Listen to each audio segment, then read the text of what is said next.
Hello, dear friends. My name is Sofya Dorinskaya. I'm a doctor and the head of the Center for Medical Information. At our center, we offer a program to eliminate nutrient deficiencies. Today, I would like to answer questions from previous videos where we discussed nutrition topics. We received a lot of questions about why it is necessary to eat every 2.5 hours. People don't understand this. Let's repeat once again what I have already mentioned in some videos, but nevertheless, certain topics need to be connected so that it's clear what and how things work. So, at our dedicated medical center, we primarily focus on providing care for people who are already facing various pre-existing health issues, which frequently include a range of mental health challenges. But in the first half, in the middle of the 20th century, the psychiatrist and academician Vladimir Nikolaevich Myasishchev described such a human condition as an acquired predisposition to mental disorders.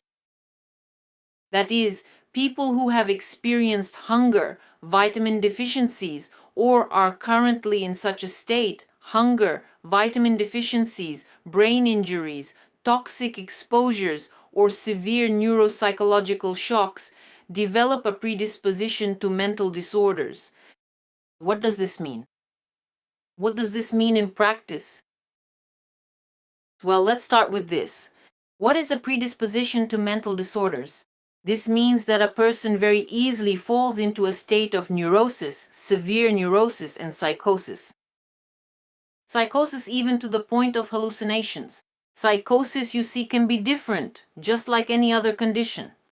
Even psychosis has a gradient scale. If, so to speak, nothing is really happening, but a person is showing some kind of agitation, basically they're freaking out, and you don't understand why, because the reason doesn't seem worth it, we can say that the person has fallen into a psychotic state because, to put it simply, they're losing control. They can't stop themselves. They can't control themselves. This doesn't mean that everyone in a psychotic state grabs a knife, right? But it means that the person is in a very severe mental state, which can occur periodically. This state can even become quite stable. Here, we're already talking about a stable state of psychosis.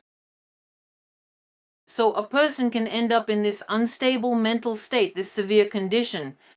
They can develop a tendency toward mental disorders. What does this mean from a physiological point of view?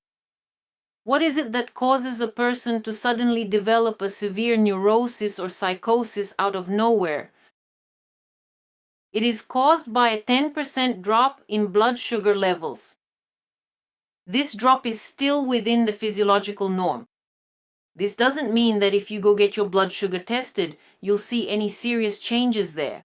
No, this is not a diagnosis of pancreatic function. It's simply a physiological decrease in blood sugar levels by 10%.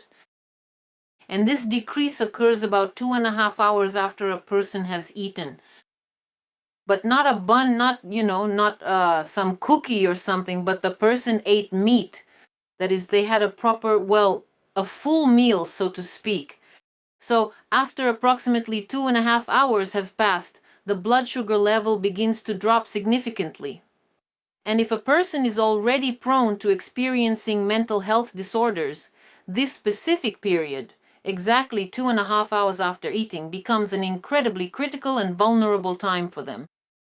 That is, already after 2.5 hours, precisely due to this physiological drop in blood sugar. Again, I emphasize, within the physiological norm, it's only 10%, a person begins to show signs of neurosis or psychosis. And if they don't start eating, if they don't raise their blood sugar level, they can end up in a severe mentally inadequate state. To be perfectly honest with you, this is a truly remarkable and groundbreaking discovery. We now have a comprehensive and reliable methodology that allows us to consistently and effectively preserve a sound mind at all times.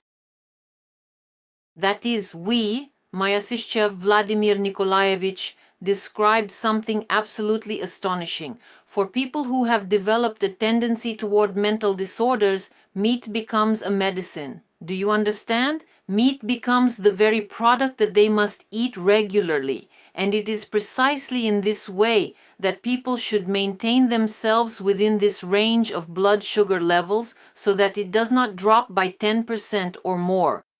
And this ensures that they have a consistently normal mental state.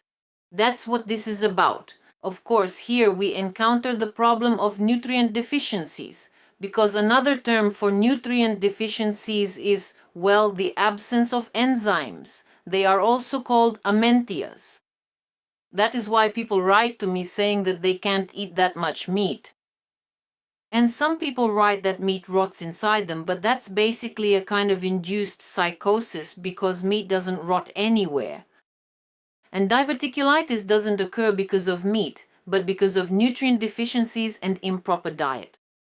And most often, diverticulitis actually occurs in vegans. So don't tell me that meat is rotting somewhere inside you. But if a person has a condition called aphermatose, meaning nutrient deficiencies, then digestion really does become difficult. There is only one solution here. You need to eliminate nutrient deficiencies. And there's no way around that. Next, when we talk about the critical process of eliminating essential nutrient deficiencies, the entire circle finally comes to a close. We inevitably run into the fact that if an individual does not consume a sufficient amount of meat, then certain vital vitamins are not absorbed properly by the body. After all, vitamins are not food on their own. Vitamins, minerals, and trace elements are not food on their own. They are components of food. Therefore, if a person eats an unbalanced diet and takes vitamins, all the experience of vitaminologists and our own experience shows that vitamins simply are not absorbed, because a vitamin doesn't just go somewhere on its own. It doesn't enter the cell by itself. In the body, everything is interconnected. Everything in the body must be in certain combinations. And for a vitamin to be delivered to the cell and start working there, it must be combined with a protein. It doesn't just come somewhere on its own, slip through the membrane and say, "Hello, it's me." No, it doesn't work like that. That is exactly why we ultimately end up with such a highly complex and completely closed-off system. A person must consume a sufficient necessary amount of meat in order to maintain protein levels in their body, to support metabolic processes at a level adequate for an active life, for active work, and for the functioning of the endocrine glands. But the second part is that a person must also have enough vitamins, minerals, and trace elements for this whole system to function. Do you understand? Here we also come up against the question of quantity.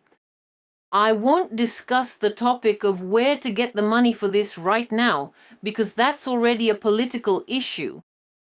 And in general, the nutrition of the population is always tied to politics. It's tied to politics. If you remember, in the 90s, when there was nothing to eat, publications about how not eating is good for you, how meat is harmful, and so on, flourished everywhere. Sorry, it's just that there was nothing to feed the population with. So, we are leaving political questions aside for now. We won't be considering them right now. Right now, we're talking about physiology. So, physiology tells us that a huge organism, stand up and look at yourself in the mirror, cannot exist otherwise. You are made entirely of meat. It's all meat. Even for bones to form, you need protein. Do you understand? We are all made of meat. A large human organism. And all these stories about 100 grams of meat, some doctors say 100 grams of meat twice a week. Excuse me, that's a minuscule amount. Such a minuscule and insufficient quantity of protein will never be enough to keep a massive, complex biological meat machine running. Our bodies are meat machines, constantly self-repairing and regenerating meat machines that must receive complete protein from outside sources. and have an adequate supply of essential biochemical catalysts to function properly. Another name for nutrients or vitamins is a sufficient amount of catalysts, that is, accelerators of reactions, so that these reactions occur, so that cellular metabolism takes place. After all, our cells do not work with brakes. You see, as some people write, you need to give your digestive system a rest for a day or two, or some even fast for a week. I have a question. Well, what about your heart? Is it supposed to stop for a week too? I don't know. Should your cardiovascular system, your breathing also stop for a week? How do you even imagine that? It's impossible. The body only stops in one case, in the case of death. And when the body is not fed, you are bringing it closer to death. That's all there is to it. You are bringing it closer to illness and death. Because when there isn't a proper level of metabolic processes, when there aren't enough various nutrients for all the restorative reactions, huge, diverse nutrients, if something is lacking, diseases start to develop. This is the basis for the development of disease. That's why it's very important to eat, and very important to eat a complete diet. It's very important to eat meat every day, and not just once a day. And it's very important not to have any nutrient deficiencies. Only this guarantees, well, if anything can be guaranteed in this universe, especially when it comes to a living person. But only this in principle gives us reason to believe that a person will live a long life, the kind that was originally programmed into their body. And this body will not fail. A person will not lose their mind by the end of their life. A person, in general, will be able to take care of themselves until the end, because the level of metabolic processes will be sufficient to meet all the body's needs. That's why I invite you to join us. Please submit your request for deficiency tests through our website. We will help both adults and children. Thank you for your attention.